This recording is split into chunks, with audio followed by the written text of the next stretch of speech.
Welcome to another episode of Nerds Amalgamated. I am the DJ, and with me today I have the Professor. Hello. How's it going, Professor? I'm having a lot of fun at work.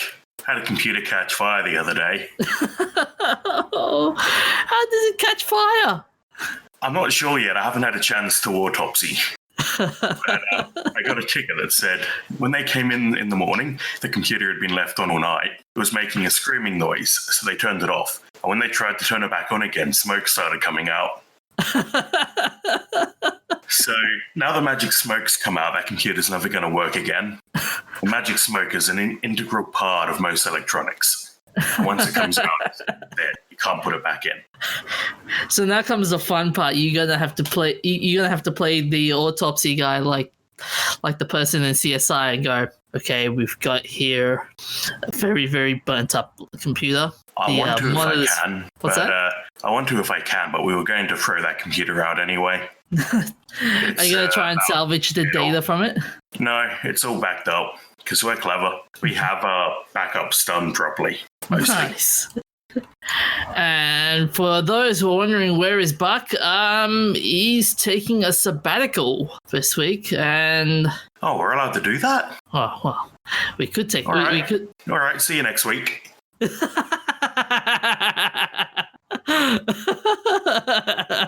you. Good night. Anything to get away from you, DJ. Hey. I'm not a nice guy. You're not a nice guy? Well, I was gonna say I am a nice guy, but dang, that came out wrong. Yeah. Anyways, Professor, you've got a story about Valve Index and Half-Life Alyx. Well, it's not just the Valve Index, but that's the main one.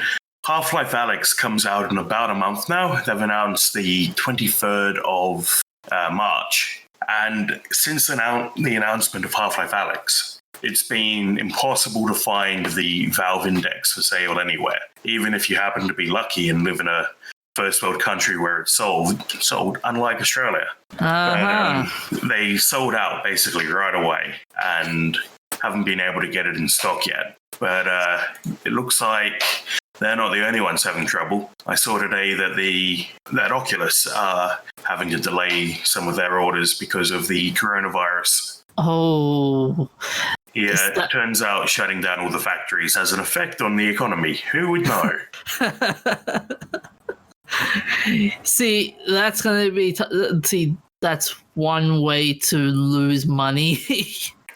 Well, it sucks, but hopefully these companies will be well enough off that they can keep producing after this. And it sucks for Valve when all the indexes are sold and you can't buy anything else. I mean, it's cool that they have it's fun that there's a lot of people wanting to buy the Valve Index, but... Well, every person they can't sell to now, they're leaving money on the table. Oh, man. So hopefully they can get their manufacturing line going soon, because there's nothing on the market that quite competes with the Index. It's the very top tier VR set. But not even like the Samsung ones and Sony's? Graphically, yes, but in terms of the interface, a lot of top tier headsets use inside-out tracking, which is less reliable, easier to set up, but less reliable. You can lose track of things if they go behind you. But there's also the controllers. So the Valve Index comes with with Knuckles controllers, which track each finger individually. Mm-hmm. And Half-Life Alyx is going to be optimized for the Index. So it's basically the similar thing with games back in the day where they say, oh, this game will play beautifully on the NVIDIA, or this is an ATR-only game, that kind of scenario, hey? Well, it's compatible, but there's just added features that you can only get with Index. Yeah. If you're lucky and you already own a Vive, you can buy just the Knuckles, but I believe they're still sold out as well. So it's going to take a little while for them to kick the manufacturing back into gear. Hopefully they can get it up and running soon. You reckon this is a resurgence of VR?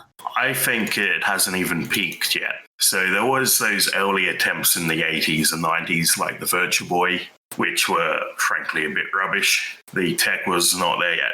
I think now the tech is there, and we're just seeing the market adaptation. Because the percentage of people who own, of gamers who own a VR headset is fairly low. And I think there's heaps of room in the market, which is why you're seeing so many companies with their own take on it. Yeah. So with Alyx in a month away, you reckon Index will basically compensate? I don't think they can catch up with sales now. I think there's been no indication that they're getting it together yet. I think either they were hoping to ramp up and didn't realize just how big it would be, or they have been delayed more than you'd think by the coronavirus. But that's a dangerous mix, though.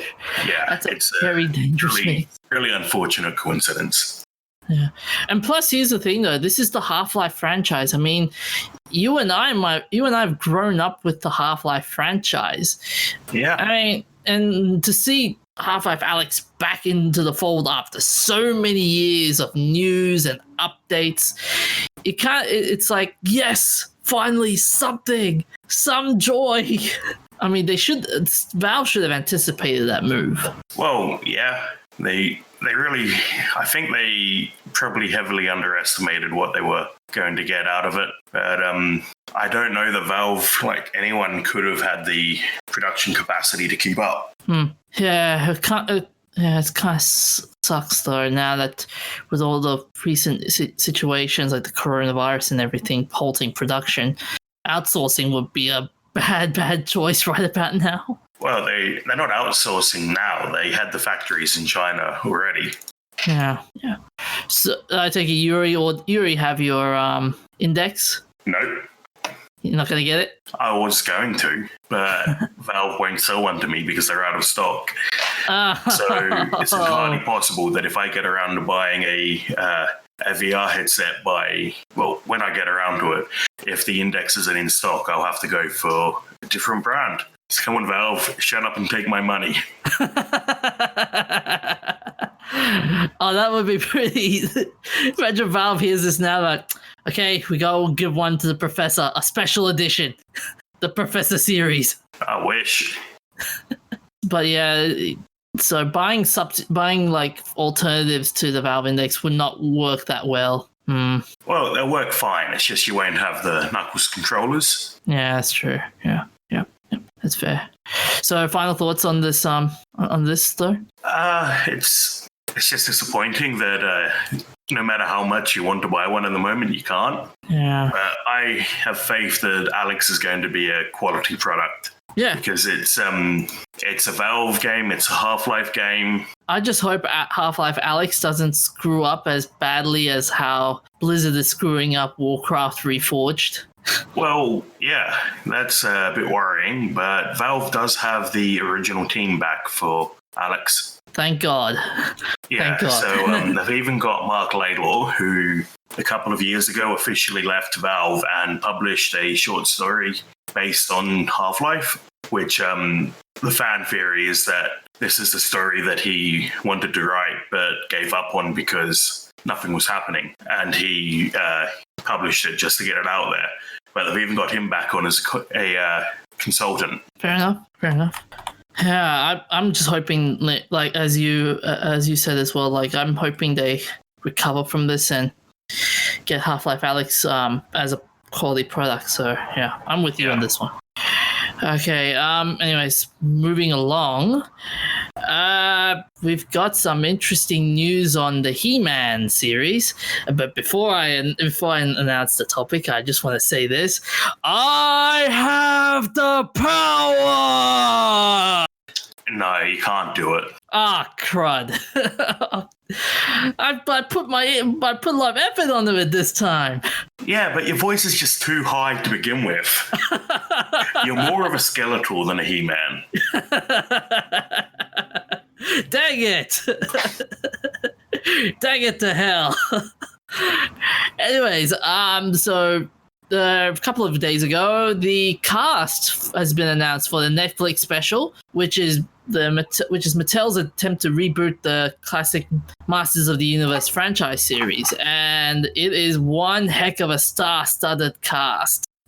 Mark Hamill is going to play as Skeletor. Well, can he do the Skeletor voice right? I mean, he's done the Joker voice proud.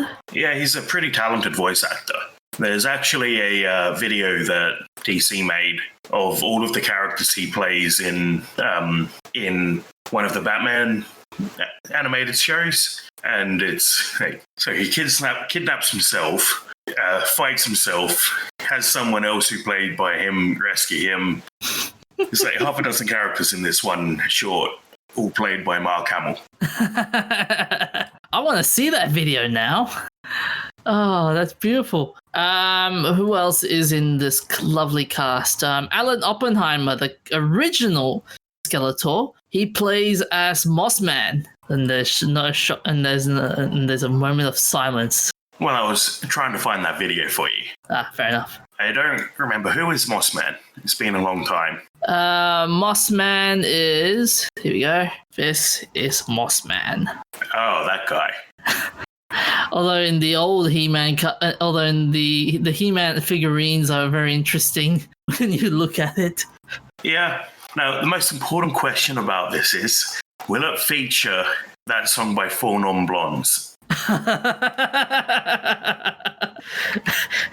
If it does... If it does, a new meme has been born.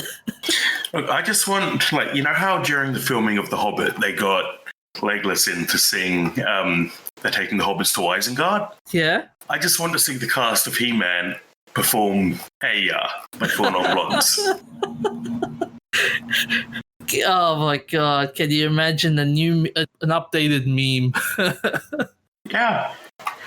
Who else is it? So the man who's going to be playing as He-Man is Chris Wood. He is the actor famous for series such as Supergirl as Mon-El, Kai Parker in The Vampire Diaries, and he was also in the Carrie Diaries as the writer Adam Weaver. So that's your He-Man. Who are the other star-studded cast?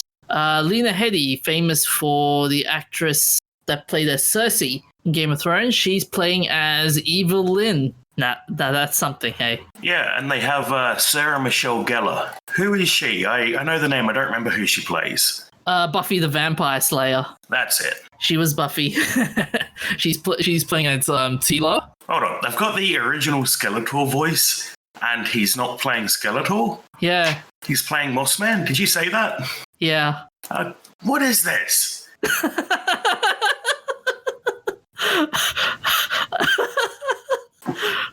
Oh, you didn't like that. You don't like the choice, don't you? No, you had a perfectly good choice to play Skeletor, and he doesn't? I don't know. Mark Hamill is more evil looking. I mean, if you look at if you look at Skeletor back then, it was more like a comical villain. Like he wasn't like a serious heavy duty villain like Mark Hamill with the Joker. Like he would, like Mark Hamill Joker, he would have like a very serious. It will have a very serious tone, but you also have the comical side to it as well. Like Alan Oppenheimer, he was good, but he was just comical most of the time.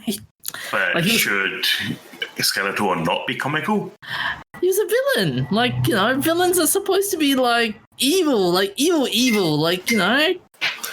no reason to not have a comical villain. Can you say that again, Professor? There's no reason to not have a comical villain. There's no unless if it's like a like a background character. Like if your main villain shouldn't be comical. Not everything has to be dark and serious. Yeah, but this is He-Man though. Like He-Man's meant to be like the serious cartoon back in the day, but then the reboots have made him a dark villain later on. But yeah, Kevin Smith is going to be the showrunner for this series and the direct. And he's going to be joined by Rob David and Bonnet and Keenan. So David has basically said that Masters of Revelations Masters of the Universe Revelations is for the fans. So we've got this huge star cast that shares our love and passion for the iconic franchise and deeper meaning of the property. So it's for the fans, but they go and recast Skeletor when they have the real Skeletor right there. Hey, it's Mark Hamill. Come on. Mark Hamill versus Oppenheimer. Who would you choose as a series? Who would you choose as a villain?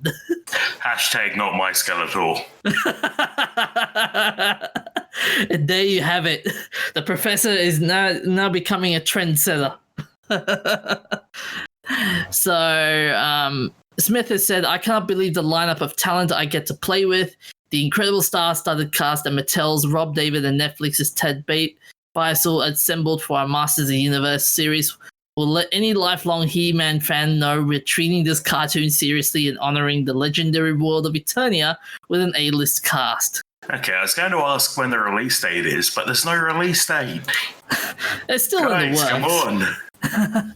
It's still, hey, perfection requires sacrifice and time. Yes, let's sacrifice Mark Hamill and replace him with Alan Oppenheimer. You're not going to let that go, are you? Why should I? Anyways, so final thoughts on this one? Well, I'll watch it when it comes out. I just hope it's good. It's got all these celebrities, but that doesn't mean it's going to be good. Yeah, that's true. That's true. I just want to hear Mark Hamill do Skeletor just for this, just to go. Yeah, Mark Hamill. That's a good role for him.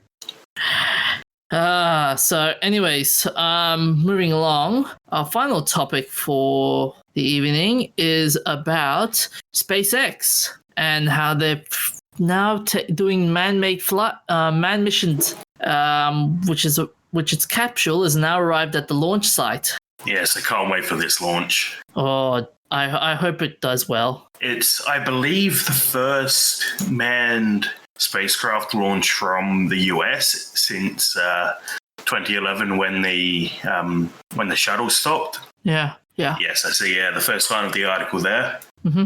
First spacecraft to carry humans to orbit from American soil, which is great for. It's not just great for the American space industry. It's great for space as a whole, because if anything goes wrong with the relationship with Russia or the Sputnik, there's no way to get people to space at the moment. This is going to be a very, very interesting test. And the astronauts that's going to be featured will be Doug Hurley and Bob Behnken. Yes, they're both veterans of the shuttle as well. Yeah.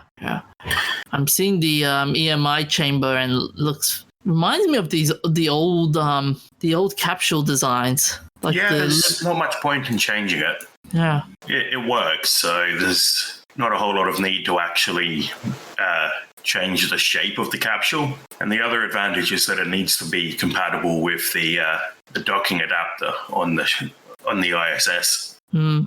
That's going to be that's going to be the real test once it passes through the atmosphere and it flies to the ISS. That's going to be the real test, wouldn't it? I'd say the real test is getting to space and back without killing anyone. Docking with the ISS can be sorted out later, but there's a standard international docking adapter that they're probably going to use, or they probably are using on the Crew Dragon. Yeah. Can you imagine this becoming a big, big success? I hope it does. I want to see more people going to space. Yeah. Richard More Branson people in space is more science, more deliveries, cheaper flights. Can you imagine the Virgin Galactic now going, all right, we're going to have to top this. We're going to top SpaceX on this one. Come on, guys. Let's work on it. They're different projects. Virgin Galactic is space tourism. SpaceX is practical space travel. So yeah, you go to Virgin Galactic if you have like 200 grand sitting around and you just want to go to low Earth orbit. Or I don't think they even actually go to orbit. You go to SpaceX if you want to get to the ISS or to Mars. Yeah. I also hope this brings in a lot more innovation when it comes to travel. Maybe we can develop more new and powerful engines. Yeah. The engines SpaceX use are, I believe, standard across the range. So they use the same engines on Falcon 9, Falcon Heavy, and Starship. But Starship's still a long way from manned flight. Yeah, your SpaceX rocket engines, they've got the Merlin, the Kestrel, the Draco, and the Super Draco. So your Merlin 1 and Kestrels are your kerosene-based engines. Your Raptor and Methalex thruster, that's the methane-based engines. And the hypergolic engines are your Draco and Super Draco. Yeah, they use different engines for different stages of flight, I believe. Yeah. And they developed a couple of different models while they were designing the Falcon series. Yeah. I assume this is going to launch off a Falcon 9 as well. I think so. Hold on a second. Falcon yes, it will. 9. Oh, yep. Yeah, I've just followed back to the NASA source. Yep. And they say it will launch on Falcon 9 from Launch Complex 39A. They keep saying, they call it Historic Launch Complex 39A because that's where Apollo 11 launched, I believe. It's nice just touch. A bit of a mouthful saying Historic Launch Complex 39A every time.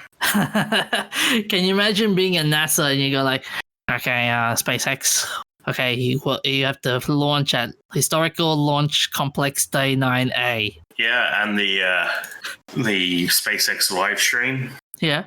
They must say Historic Launch Complex 39A at least 10 times. Oh, that's one heck of a tongue twister. I hate to be the person behind the microphone for that. Imagine after the 10th time and they go out oh, thank God I had to say that 10 times. But I hope this reboots the whole space shuttle programs. As in regular flights from Earth to the ISS? Yeah. I think it will. We've had the Soyuz for 50 years or something now. It's been essentially the same spacecraft. Yeah. They've developed different rockets to carry it, but they still use the Soyuz pod. So this is really the first innovation in manned flight since, I don't know, I think the first shuttle flight was the late 70s. Yeah, it should be, yeah. The first shuttle flight, it was on... the first orbital test flight was 1981. Okay, yep. So how do you rate the success for this one? High rate of success, or? I'm not knowledgeable enough to make any claims on that, but I don't think NASA would be allowing them to fly manned flights without guaranteed success. NASA is so risk adverse, and they have to be now because they've lost a couple of crews in living memory. The Challenger in Columbia. Oh, yeah. Who could forget those? Yeah. I think if NASA did lose another crew, it would be a huge blow for the American space industry. You'd get a lot of people questioning why they're even bothering if they can't fly safely. Yeah, I'm hoping it goes well, but yeah, it's going to be interesting next few years after if this flight gets successful. So moving along, Professor, what game have you been playing? I've been playing Particle Fleet Emergence. Nice. It's a spin-off of the Creeper World games, where instead of battling a flood of creeper, you battle individual particles, and they form swarms and fly at you. The thing I think is really interesting is that the spacecraft are modular. So you build a spacecraft, but each tile of the craft, each weapon and armor panel is an individual target. So you can fly, and there's a hammer ship, which is basically all armor plates, which you can fly straight through a flood of particles to destroy them. You can rotate your ships to take the hits on a better sheltered side or bring different guns in range. So what guns do you have? I'm about 2/3 of the way through the game based on the the achievements. But I have a couple of cruisers, a destroyer, ships with really big guns that excel at taking down enemy ships, ships that can absorb friendly particulate and then redirect it and fire it in different directions. I don't think there's as much interesting physics going on as there is in Creeper World, and the ships feel a bit samey except for the special weapons. Yeah, it looks when I'm looking at the screenshots, it feels like an 8-bit design, and it's fun. It looks cool, but yeah, you're right. It does feel samey in terms of the ship's colors and whatnot. Yeah, and I'm not sure. Like, I don't know what the advantage is to having, say, the cruiser over the destroyer most of the time. Fire rate is a bit different. The types of guns are a bit different, but I think the balance is a bit too easy for me because I can just sort of spam my ships and not have to worry too much. Although I am up to a level that I've lost a couple of times in a row, so maybe there's just a late difficulty cliff. Yeah. What's the biggest flaw in this game? Well, I like that it's doing something different to Creeper World, but I don't think it does it as well as Creeper World does. So is this more an update or No, it's a spin-off set between Creeper World 2 and 3, I think. Okay. Okay. That'll be fun. So how many nerdy beanies would you give this one out of? 4 out of 5. 4 out of 5? Oh, nice. Yeah. Nice. It's it's a solid game. It's got a few issues, but it's different to most other RTS games. Yeah. And I feel like that's what I look for in a game now. I look for something that's different to what I've played before. Yeah. How's the game economy like? It's got a sort of streaming economy. You build mines on energy sources, and as long as your ships are within that range, they can pick up energy packets which are used to reload or repair. And you can build tanker ships to allow you to push a frontier out past your borders. Because a lot of the ships have quite limited ammo reserves when you've got so many particles flying at you. Yeah, this type of game reminds me of remember the good old asteroid games? Yeah, I can see that resemblance. Yeah, there aren't any particles that break up that I've run into yet, but actually no, there are. Yeah, I can really see that resemblance now. Holy smokes, it's like they ripped off asteroids and done it better. Yeah. So moving along, I've been playing Warzone 2100. It's an old school RTS game. It's set on Earth in the year 2100 when things went crazy and people died after nuclear winter, and it has a very 90s feel to it. Well, it came out in 1999, so that kind of makes your point there. Yeah. There are 3 campaigns you have. You got the alpha, you got the beta, and the gamma. And I've been playing the alpha for a good few minutes now, and I gotta say the mouse controls kind of it's very, very shaky. Like you can't control the mouse properly, but you can create units and you can design units, which is fun in itself. It's not like I forgot to mention that about Particle Fleet. Yeah, there is an option where you can build your own custom fleet. Oh, nice. Yeah, so you can design your ships based on these tiles and choose to use them in combat instead of your regular fleet. So there's 2 scoreboards there, one for the story ships and one for your custom ships. Yeah. I like games that have that feature.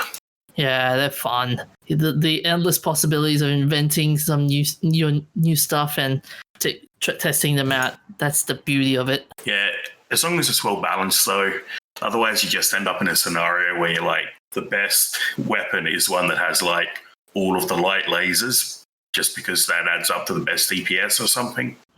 like MechWarrior 2 had an issue where the best mech would be one with all of the lasers, and the goal became shoot your enemy with your first shot, because if you miss, you will overheat and shut down and become a sitting duck. But if you hit them, nothing can stand up to you.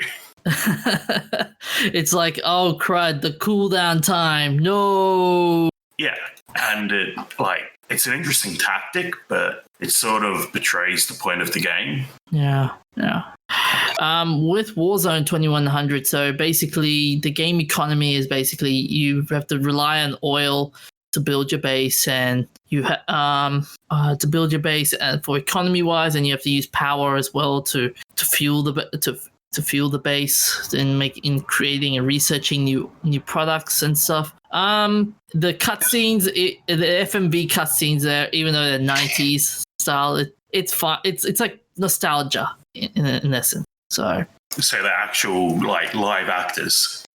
That's what FMV means. Yeah, kind of live actors, but it's kind of live actors, but it's not live actors. Like you've got you've got like the cars like driving around, but there's no human. Like you can't see the human faces, but you can see the human shadow per se. Yeah. So it's just 3D rendered. Yeah. Then it's not FMV. Okay. FMV means that they've got some actors and a camera and gone and filmed cutscenes. Which is a hilarious bit of 90s gaming that we seem to have lost. Yeah. Except for the game Roundabout that came out 2 or 3 years ago. Was all the cutscenes were FMV. But they paid no attention to... It was a bit of a homage to 90s style FMV, where they paid no attention to continuity or consistency, so you could tell that people were only there for some scenes. Like the lead character is played by a woman who, but in some scenes there's someone sitting in the back seat of the taxi, and someone will reach around to the back seat, and there'll be this big, beefy, hairy, armed guy. So it's quite obviously not the same actor, but it adds to the sort of surreal humor of that game. Okay. So yeah, as I said, my biggest flaw for this game is the controls, the mouse reactions. It's not reactive enough. But yeah, there's just limited stuff. But yeah, this was a 90s game, so yeah. Well, the good news is it's a open source game, so if you got a problem, you can fix it. Yeah. But they do advertise it as having FMV, so maybe we're confusing each other. Yeah. But what's the difference between the 3 campaigns? The difference, I think it's more of the difficulty, I would say. I haven't tried the beta and gamma yet, so I'm going to try that out in the next few days. So you will hear me scream in anger. I hope not, because I live a long way from you. Maybe I'll scream like He-Man. Oh, I have the power. Nerdy Beanies wise, I will give this game 3.5 out of 5. So yeah. It has room for improvement. I hope to see more of these games in the long run. Yeah. Okay, so we've got a couple of shout-outs. On the 16th of February 2020, Sonic the Hedgehog earns $100 million at the global box office. So it's dominated the box office charts after debuting 100 million worldwide.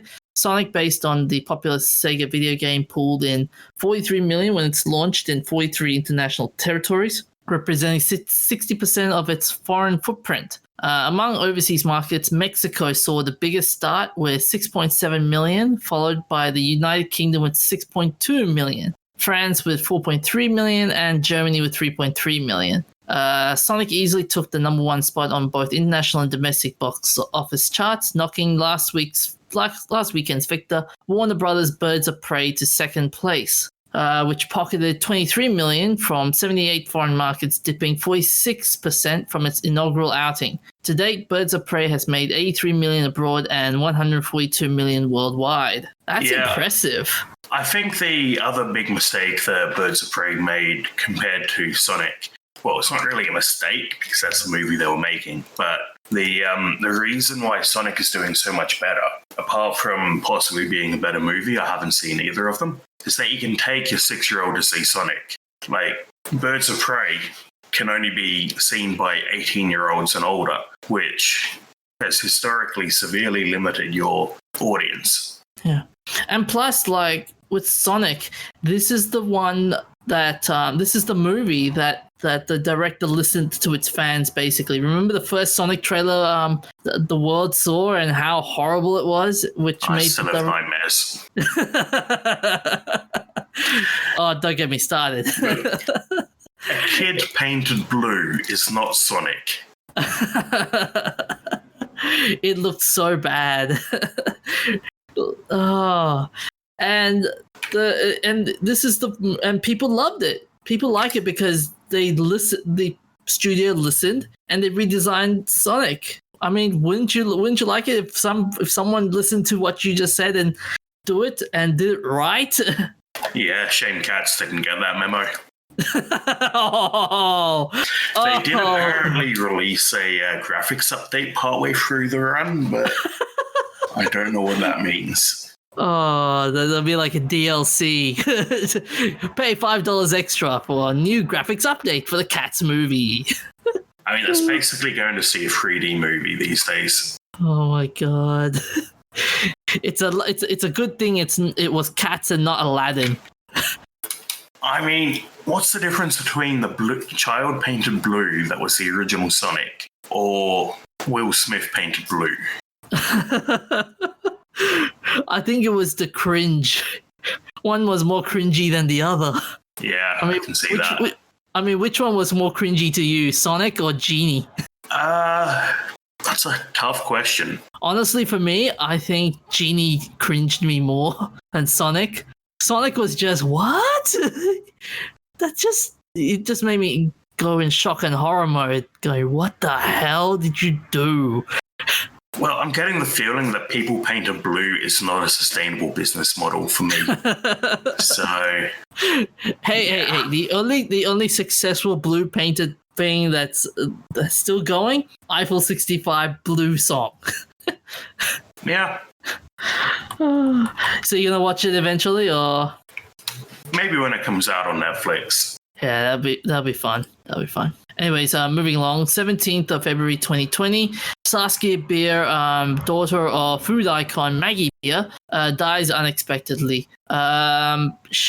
So Saskia Beer has died unexpectedly yet peacefully in her sleep at the weekend. Saskia was the eldest daughter of Barossa Valley food icon Maggie Beer, who shared a statement on social media on Sunday saying her family had broken hearts. It's with the broken hearts that we need to let you all know that our beautiful, extraordinary daughter Saskia died unexpectedly yet peacefully in her sleep on Friday night, the post said. She died at the age of 46. Terrible way to go. Yeah. 17th of February 2020, Holden is shutting down at the end of the year.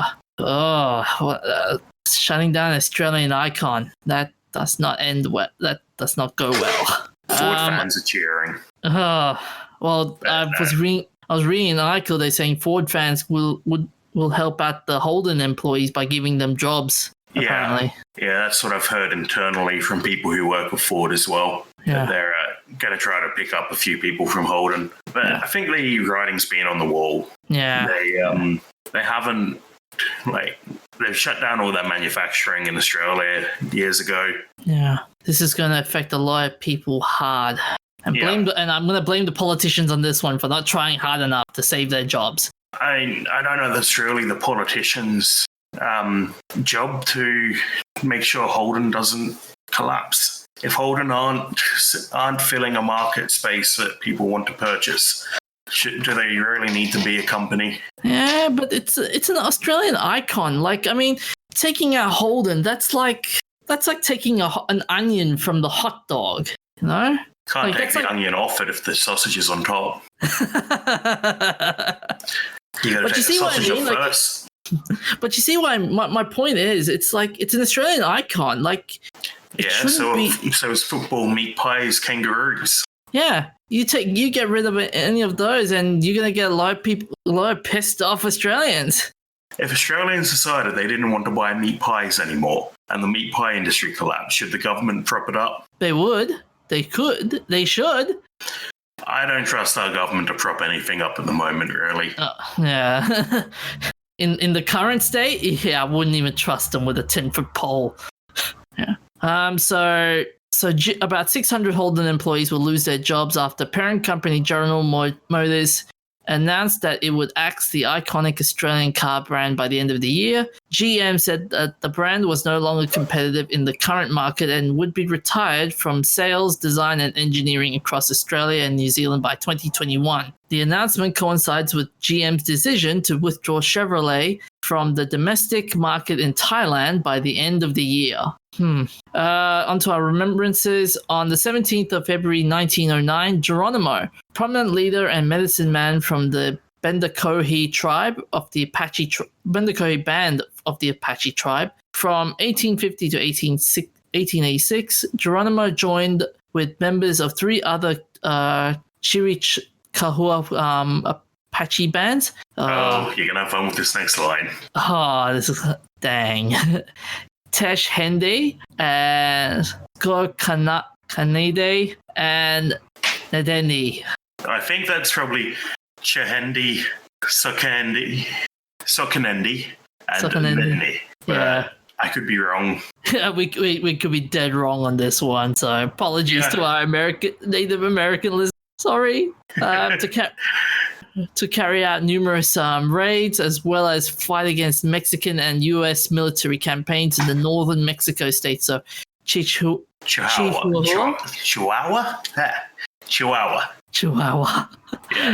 Chihuahua and Sonora, and in the southern western American territories of New Mexico and Arizona. Geronimo's raids and related combat actions were part of the prolonged period of the Apache United States conflict, which started with the American settlement in Apache lands following the end of the war with Mexico in 1848. During Geronimo's final period of conflict from 1876 to 1886, he surrendered 3 times and accepted life on the Apache reservations in Arizona.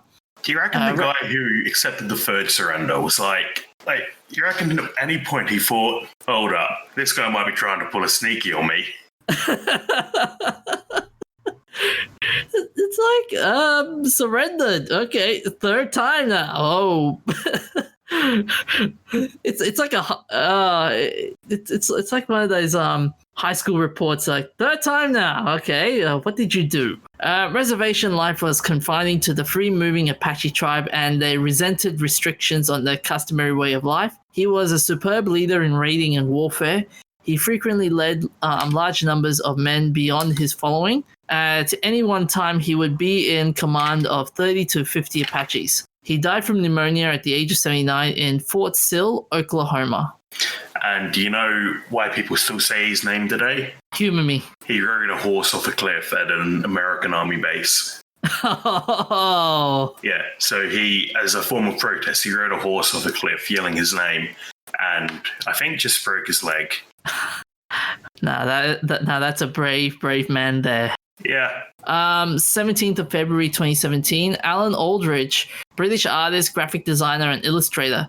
He's best known for his psychedelic artwork made for books and record covers by The Beatles and The Who. He designed a series of science fiction book covers for Penguin Books. He made a big impression with his illustrations for the Beatles' illustrated lyrics book. He also provided illustrations for the Penguins Book of Comics, a history of British and American comic art. His work was characterized by flowing cartoony style and soft airbrushing, very much in step with the psychedelic styles of the time. His work include the 1971 anti-war poster entitled "A Great Place for Hamburgers, but Who'd Want to Live There?" Aldridge also created the artwork for Captain Fantastic and the Brown Dirt Cowboy by Elton John in 1975. He also is the creator of the Hard Rock Cafe logo. That's something you don't see every day.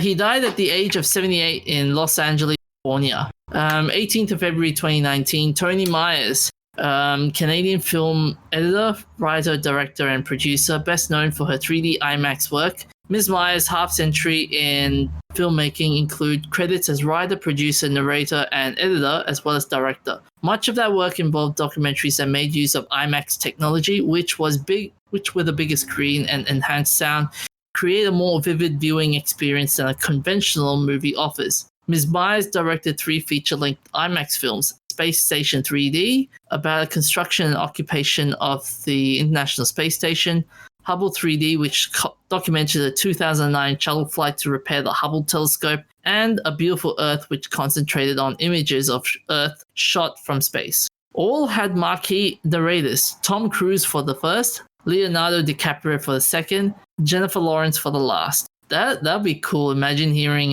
Jennifer Lawrence doing narrating. Yeah, those IMAX movies, I've only seen one of them, but not any of those ones, but it is a really cool thing. Yeah. If she was alive right now, I would love to see David Attenborough do a narration with her movie. I mean, David Attenborough's voice.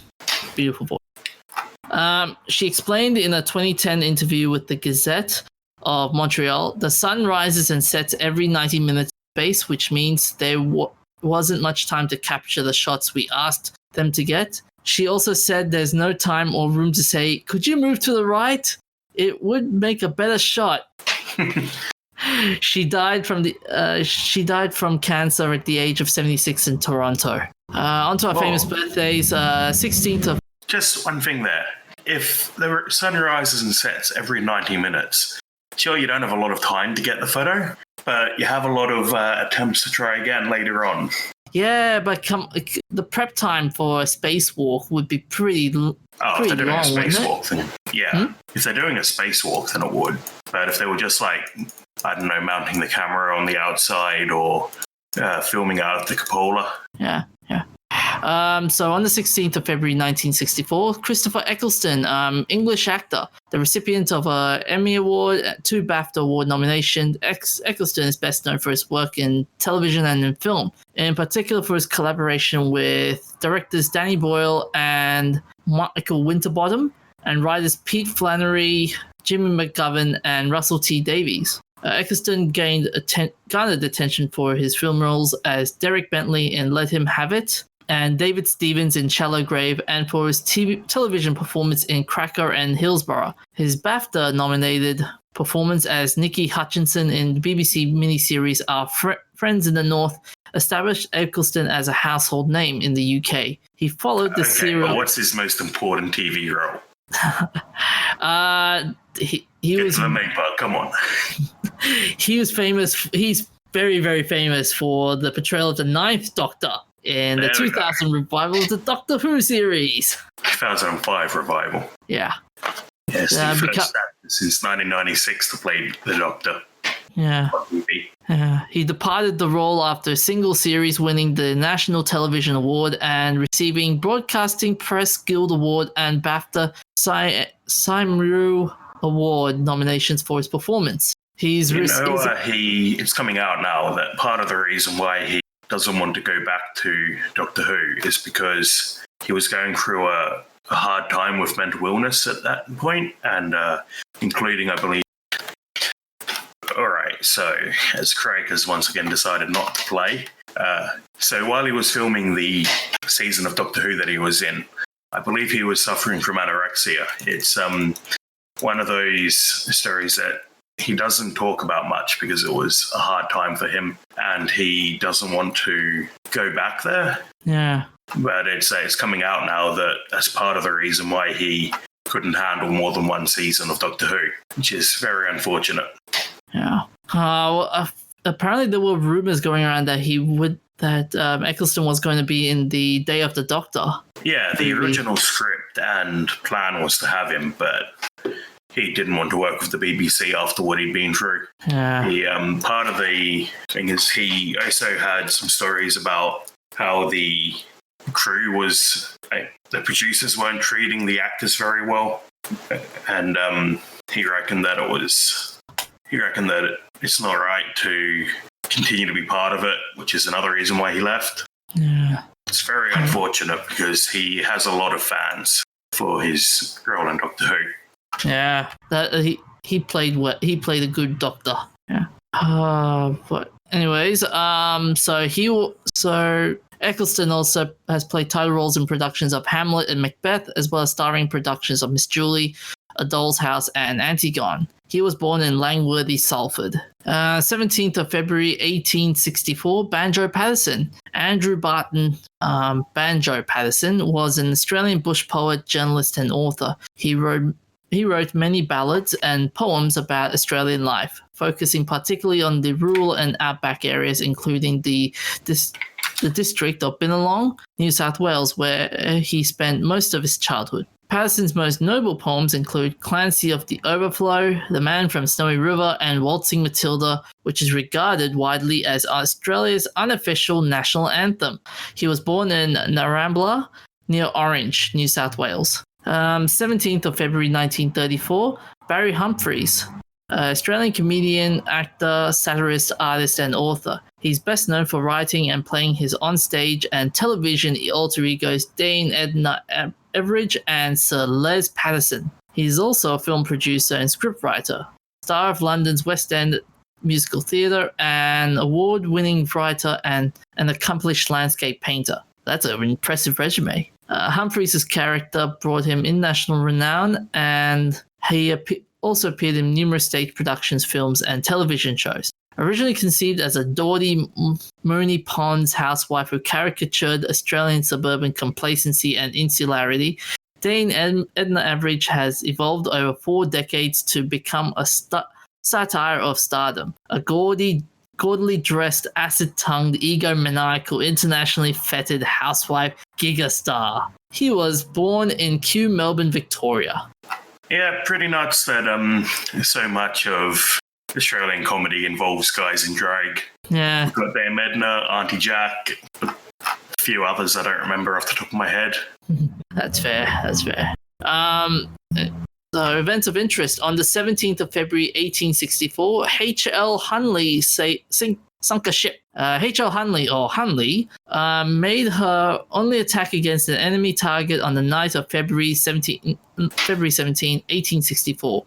The target was the USS Housatonic. Housatonic, I think. Yep, thank you. 1,240 long tons, so which is 1,260 ton wooden hull steam-powered sloop of war with 12 large cannons, which was stationed at the entrance to Charleston, about 5 miles, which is 8 kilometers offshore. Desperate to break the naval blockade of the city, Lieutenant George E. Dixon and a crew of 7 volunteers successfully attacked Housatonic, ramming Hunley's only spar torpedo against the enemy's hull. The torpedo was detonated, sending Housatonic to the bottom in 5 minutes, along with 5 of her crewmen. Hunley did not survive the attack and sank, taking with her all 8 members of her third crew, and was lost. Well, It's not just all 8 members of the third crew. The Hunley has one of the worst kill-to-death ratios of any warship, because it sank 3 times and only sank 1 enemy ship.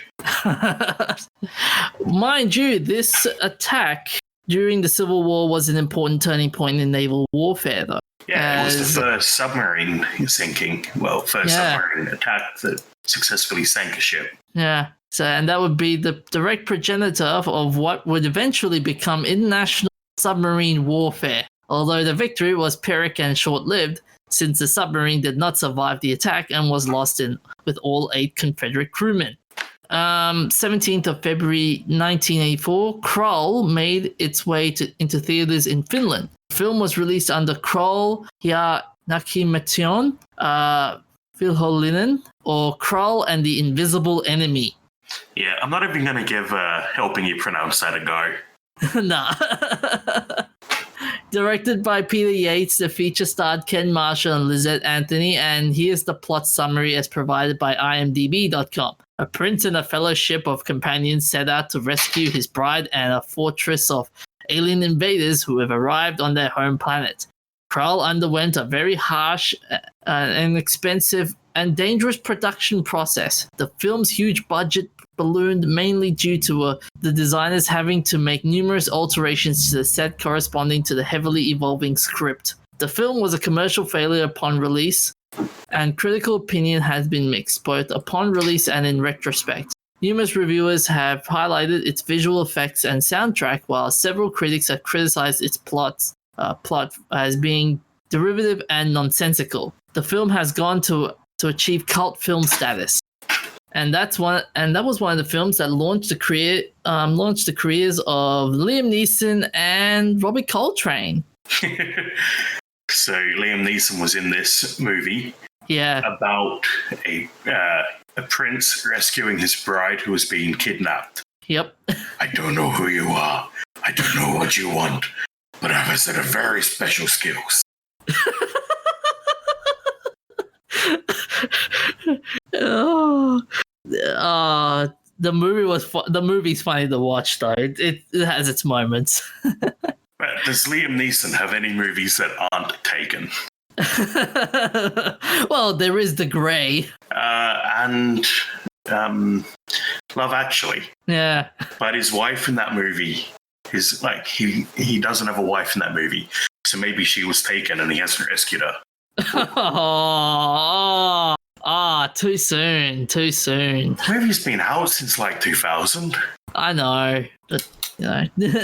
All right. And finally, on the 17th of February 1989, Bill and Ted's Excellent Adventure came into theaters. The flick premiered on this day in 1989, and it still enjoys a cult audience today. So much so that a third installment is said to be in the works. Bill and Ted's Excellent Adventure received generally positive reviews and was a success at the box office, grossing $40.5 million against a $6.5 million budget. The picture had been planned for a 1988 release, and filming and production had completed on schedule. However, the original film distributor, DEG, fell into significant debt in the late 1987, and by 1988 had filed for bankruptcy. At this point, the film was in post-production. The director, Stephen Hennick, attempted to show around the rough cut to other distributors. Hennick said many of the companies were confused, asking him, "Are there kids that really speak like this?"